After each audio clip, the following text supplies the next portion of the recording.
نماز گزار کے بدنی لباس پرو، چنانچہ اگر وہ تر ہوگی تو نماز باطل ہے، لیکن اگر خشک ہو جائے گی تو اس کے عین جو ہوتا ہے، عین وجود جو ہے ختم ہو جاتا ہے، تو اس کی نماز صحیح ہے، یعنی خشک ہونے پر وہ پڑھ سکتا ہے۔ اگر وہ تر ہے، گیلا ہے، اس کی یہ سب چیزیں اس کے لباس پر یا بدن پر ہیں، تو اس میں نماز باطل ہے۔ خوب، مسئلہ نمبر 997، اگر کسی شخص کا بال، پسینہ، لعاب دہن نماز گزار کے بدن یا لباس پر ہو تو حرج نہیں رکھتا ہے، اور اسی طرح موتی، موم اور شہد کے ساتھ نماز پڑھنا جائز ہے۔ خوب واضح مسئلہ ہے کہ کسی بھی انسان کا اگر بال، پسینہ، لعاب دہن نماز گزار پہ اگر لگا ہو تو وہ اس میں نماز پڑھنا اس کے لیے کوئی بھی حرج نہیں ہے، یا شہد وغیرہ بھی اس کے پاس ہے، موتی ہے، موم ہے، تو یہ بھی کوئی حرج نہیں رکھتا کہ شہد بھی لعاب دہن ایک پرندے کا، مکھی کا، موتی بھی جو ہے وہ حیوان سے ہی آتی ہے، سپی سے، ہماری جو شہد وغیرہ بھی اور موم وغیرہ بھی جو ہے ویکس جہاں سے ہمیں ملتا ہے، یہ بھی جانداروں کا ہے، تو اس میں بھی لیکن کہہ رہے ہیں کہ مسئلہ نہیں ہے۔ خوب، مسئلہ نمبر 998، اگر کسی انسان کو شک ہو کہ لباس حلال گوشت حیوان سے بنا ہے یا حرام گوشت حیوان سے، تو خواہ اسلامی ملک میں بنایا گیا ہو یا غیر اسلامی ملک میں، نماز پڑھنا جائز ہے۔ جیسے اوپری مسئلوں میں بیان کیا گیا تھا کہ اگر اسے شک ہو جائے گا کہ لباس اس کا کس سے بنا ہے تو وہاں پر نماز جائز ہے، اس شرط کے ساتھ کہ معلوم نہ ہو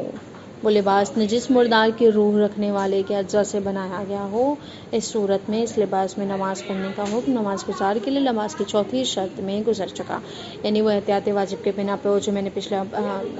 بتایا تھا کہ نماز گزار کا جو لباس ہوتا ہے اور اسے شک ہو جائے کہ وہ حرام گوشت، مثلا جو نجس مردار کی روح رکھنے والے اجزاء سے بنایا گیا ہے یا نہیں، تو اس صورت میں جس طرح سے آپ لوگوں نے پچھلے درس میں پڑھا تھا کہ اس کے حکم کس طرح سے آگے بڑھے گا اور کیا اسے کرنا ہے، وہی یہاں پر بھی اگر ایسی سچویشن آ جائے گی تو وہیں یہاں پر بھی وہی عمل کرے گا۔ خوب، مسئلہ نمبر 999، صدف یعنی موتی کے ساتھ نماز پڑھنا، اور جو چیز اس سے بنائی جاتی ہیں جیسے کہ موتی کا کاپٹن